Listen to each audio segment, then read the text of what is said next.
So I'm checking out the UBCO 2x2 electric bike, and I've got a professional in, Chris from don't laugh, Chris. Chris from UBCO is a professional to explain the bike to me.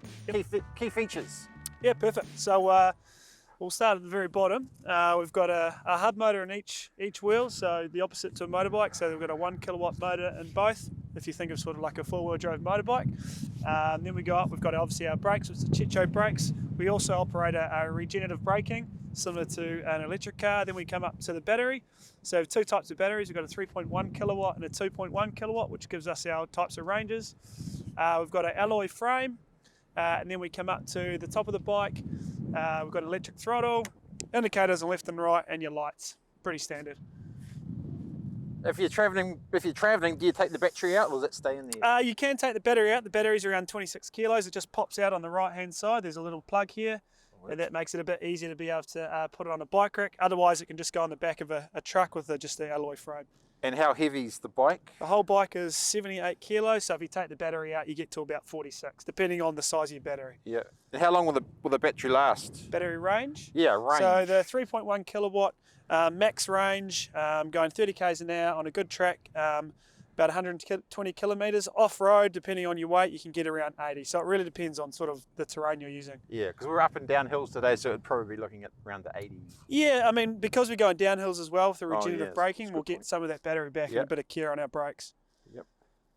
How does the all-wheel drive work, just to go over again? Yep, so the all-wheel drive, basically when you pull the throttle, both wheels are going to go. So if one's skidding at the front or the back, the other wheel's going to pull you through. So it's a different type of riding, but once you get used to it, it's really nice because you feel you got control anywhere you go. So when you take a corner, the front wheel sort of pulls you through as well. Yeah. Is there a difference in the distribution of the? No, distribution's the same. Yep. Yep. And is it general maintenance? General maintenance, yep. So even though it is an electric, we still need to look after it. So if you're going through mud and everything, we sort of say hose it down, don't put the hose straight into where the sort of motor sucks in the air. And then general maintenance, sort of a couple of times a year to take it into your local dealer to make sure they open it up and look at the gears and make sure they sort of grease everything and make sure everything's in the right place. Oh, yep. No petrol, no sprockets to change or spark plugs or greasing of the chains. And what about charging? How long does that take? Charging, yep. So full charge from zero, take 4 to 6 hours. It's just done on the left side of the bike here. Just plugs in a 240 volt for New Zealand. Just plugs in here and then it will turn itself on, and then after it's fully charged, it will turn itself off.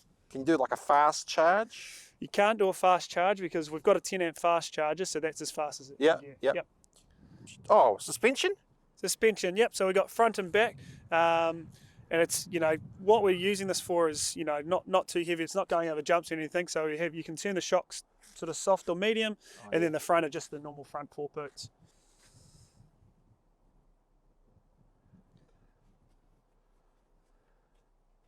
And then probably another key attribute to this one, it's got a step through. So it's really easy to get onto the bike. You don't have to lift your hip, you just step through here, which means it's a lot more accessible for a lot of people. And then if you're just going slow through, with stock or anything, you can still balance without having to worry about the bike tipping over. What about water level? Because I've seen it go through water. How deep can we go? Preferably not through deep rivers. We try and keep the water below here. The main reason is that if it goes above here and you stop, the motor will suck in the water when it goes again, and then it'll heat up inside. Yeah. So as long as we can keep below here. Look, if you're pushing through little streams, it's not a problem. It's if you stop in a river and suck the water into the motor hubs. Yeah, because the first model actually was for farming, wasn't it? The original. Yep. So 2015 is when they first came out, pre-production. We are from New Zealand. We are built for the farm, and as the iterations come out, this is number 5. They get tougher and more durable. But yeah, we see most of these are used in agriculture in New Zealand. Overall, just the company overall, where are they designed? All design R&D in New Zealand. And then all our... About an hour that way, isn't it? Yeah, so we're in Tauranga, which is about 55 minutes from here. And then we distribute across North America, Australia, Portugal, Europe. We've got around 5,000 bikes and continue to build on that. Yeah, and the head office also in, is it Oregon? So our main head office is in Tauranga, and then we've got a second, head office in Bend, Oregon. Yep, in the West Coast. Oh, I read about there's a new update. Was it the... Oh, the System 2 brakes? Yeah. Yep. So we brought those on our special edition, which launched about 4 months ago, and now they're starting to come on these adventure bikes. And they've taken sort of cues from a motorcycle brake, so moving away from a 2-piston to a 4-piston setup. So just bigger rotors, which are these things here. The brakes themselves are much wider, so bigger surface, so much better when you're using them in areas when you're getting a lot of mud, a lot of cow dung and everything like that, so they're just a bit more durable for those occasions. On the road, not an issue. Yeah, and just sort of separating this from, say, an electric bicycle, this is, I think it's advertised as sort of an adventure bike, isn't it? Yeah, so it's there's no pedalling, so it doesn't fit in the bicycle world, so we deem it as an adventure bike or a bike that's used for a tool of trade. So if you go on the weekend and you're just letting loose, or you're needing it to sort of deliver pizzas or commute or chuck a surfboard or a gun on, it can do all of those. Yeah. And the lights, LEDs? Yes, all LEDs. So these can be turned on, and even if you go hunting, we can turn it off to stealth mode or dark mode, which turns everything off. But you can still go through the bush and it operates normally. And for security purposes, what's? Yep, so security, we have a key fob. So no one can just come and turn your bike on, which is somewhere. And then there's a key lock here, so you can lock the steering in. And we also have a lock on the battery here, so you can lock a pin into the battery so it can't get pulled out. Oh, yep.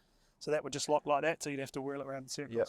And there's an app as well, isn't there? Yep, we have an app, so that can control sort of your brake settings. So we have 3 levels of your regenerative braking, so on, medium, or high, and that's how much your regenerative braking will get. And then boost mode for acceleration, and then all the way down to eco. We also, on the app, have an ability to put on what we call learner mode, which means you can govern the bike to only 30 kilometres an hour. So just for the health and safety aspect.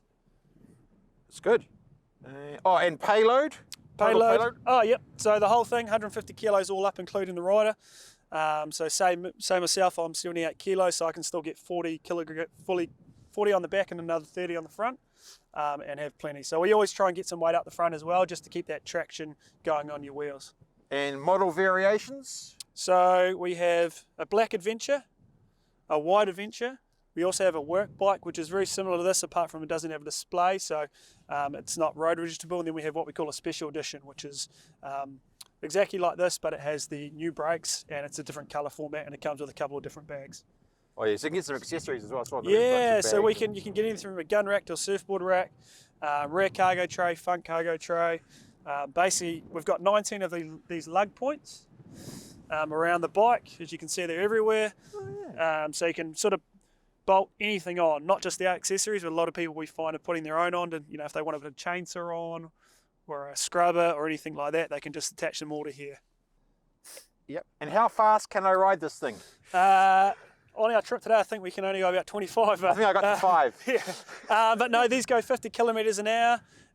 So in New Zealand, they're classified in the moped, so you don't need a motorbike licence. They do need to be registered, but they can go 50 kilometres an hour, which is pretty quick. Just need a driver's licence. Just need a driver's licence to be older than 16 in New Zealand. Yep. Yeah, but some other countries are different though, aren't they? Every other country, they have their different regulations. Yeah. Yep. And warranty, finally. Warranty. So we have 1 year on everything around the frame of that, and then 2 years on our battery.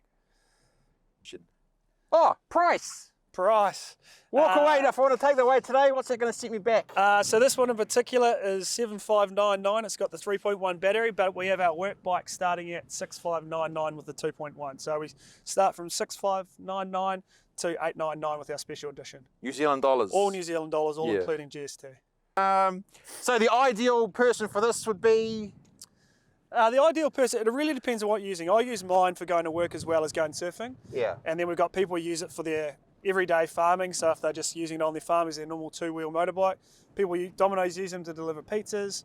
People using them to go hunting, so it fits so many different cases. Yeah, when you said gun, that was for hunting purposes. Yeah, so they have a gun rack here and then a gun rack here, so when they're in the bush, and then they can shoot from here. Yeah. So a lot of, Dock New Zealand use them for maintenance of tracks. Rotorua Trails Trust here use it for their mountain bike track maintenance, because they can get to places where quads and that can't get to due to the size of it. Yeah, I saw the army was using them as well, was it? Yeah, they've just got another big run come through. There's such a wide range of things they can use it in the army. Yeah. A lot of them for security checks or perimeter checks. Yeah, because they're quiet. They're low. They like to chuck in their boats. Yeah, they're quite. Because they look quite. The bike's very sturdy, but it actually is quite light.